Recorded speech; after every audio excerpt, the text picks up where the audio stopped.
Same people repeating the same stories for years. So when a new girl walked into school one ordinary Monday morning, everyone noticed. Her name was Mina Hale. She moved quietly as if trying not to disturb the air around her. Her eyes scanned every doorway, every face, every corner, like someone trained to stay alert. Students whispered while pretending not to stare.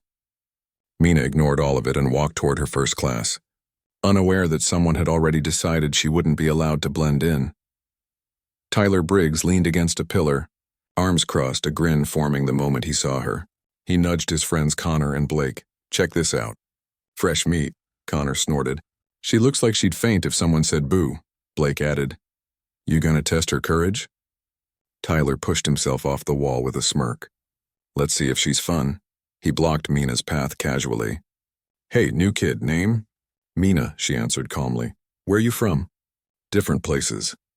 She tried to walk around him. He stepped in front again. "Relax, I'm being friendly." "No," she said, "you're trying to bother me." No one talked to Tyler like that. He blinked, caught off guard, and she walked away. Connor let out a laugh.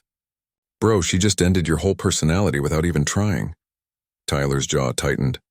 Not for long. At lunch, Mina sat alone, quietly eating, hoping no one paid attention. She had no idea that Tyler and his friends had her under surveillance like hunters watching their target. Tyler slammed his soda can on the table. "She thinks she's better than us." Blake shrugged. "She just seems shy."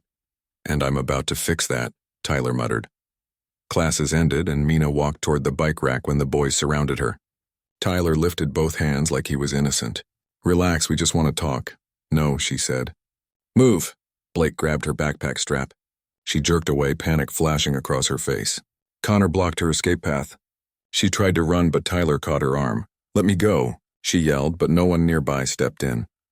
The boys dragged her toward the woods behind the school. She kicked and twisted, but they were stronger. Tyler laughed at her struggles. They reached a clearing where an old oak tree stood like a silent witness to every bad idea teenagers had ever had. Blake tossed Tyler a coil of rope. "Thought we'd make it interesting." Mina froze. "What are you doing?" "Relax," Connor said. "It's just a joke." "It's not funny," she said, voice shaking. Tyler grabbed her wrists, forcing them behind the tree. She fought, breath quickening, but Blake tied the rope tight enough to keep her trapped. Tyler stepped back proudly. "Perfect. Look at that. You're not going anywhere." "Untie me," she demanded. Tyler leaned in close. "Say please." "No," he scoffed. "You'll learn." What none of them realized was that Mina's phone had begun recording and sending her location automatically when her back hit the tree. A built-in emergency feature her father insisted she keep on. And miles away, Police Chief Nathan Hale glanced at his buzzing phone. The moment he saw the alert, his daughter's exact coordinates, audio of her crying, he slammed his foot on the gas. Sirens echoed across town. Back in the woods, Tyler kicked dirt near Mina's shoes. "You look scared." "I'm not scared of you," she said, though her breathing was sharp. Blake circled her. "You should be." A sound of leaves crunching echoed nearby. Connor froze. "Did you hear that?" "It's a deer," Tyler said, though even he didn't sound sure. Another step. Then another. Mina suddenly looked relieved. Tyler narrowed his eyes. "Why do you look like that?" "Who's out there?" Mina didn't answer. A deep voice cut through the trees. "Mina!" Her entire body relaxed. "Dad!" The boys exchanged panicked looks. "Dad? Her dad?" "He's here." Branches snapped as a tall, broad-shouldered man in a dark police jacket stepped into the clearing.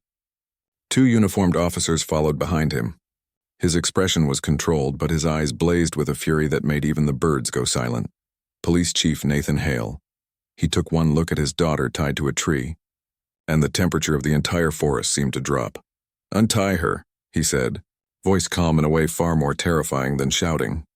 Blake stammered, "Sir, we were just untie her." Connor rushed forward and fumbled with the rope until Mina's hands were free. She ran straight to her father, who checked her for injuries with trembling hands. "I'm okay," she whispered. He hugged her tightly, then turned toward the boys like a storm turning toward the shore. "You tied a girl to a tree," he said, voice icy. "That's kidnapping." Tyler's face lost all color.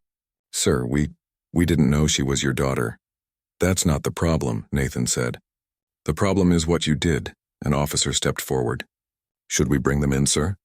Nathan shook his head. "Not yet. They're kids. They can learn, but they're going to understand how close they came to ruining their entire lives." Tyler barely breathed. "Are we going to jail?" Nathan stepped toward him until their faces were inches apart. "That depends entirely on the choices you make from this moment on." He explained their punishment. 60 days in the police youth program, working with children who had been hurt, abandoned, or traumatized. Every weekend, every detention period, no excuses. "You'll talk to them," Nathan said. "You'll hear what real pain sounds like, and you'll realize how lucky you are to still have a clean record." The boys sat in stunned silence. Then Nathan added something that chilled them deeper. "You didn't pick the wrong girl. You picked the most dangerous one you could have." Tyler frowned. "What does that mean?" Nathan sighed heavily. "Mina isn't just shy. She's watched. We've moved towns because someone dangerous from my past is looking for me, and they know she's my weak spot." The boys went still. "You tying her up in the woods," Nathan continued, "could have alerted the wrong people, could have gotten her kidnapped for real. You almost did more damage than you understand." Silence swallowed the clearing. Weeks passed, and the boys reported to the youth program reluctantly. But as they worked with younger children who carried real trauma, real scars, and real nightmares, something inside each of them shifted. Tyler found himself unable to forget the terrified silence in Mina's eyes. One Saturday, he met a 6-year-old boy who refused to speak because of years of abuse. Tyler recognized that silence too well, and for the first time in his life, he hated the kind of person he had been. One afternoon, Tyler approached Mina at school. She looked up cautiously. "Hey," he said. "Tyler," she replied. He swallowed hard.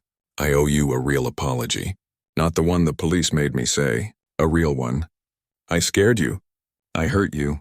And I tied you to a tree. That's something only a monster would do." Mina didn't speak immediately. "I'm not asking you to forgive me," Tyler added softly. "I'm just trying to fix myself."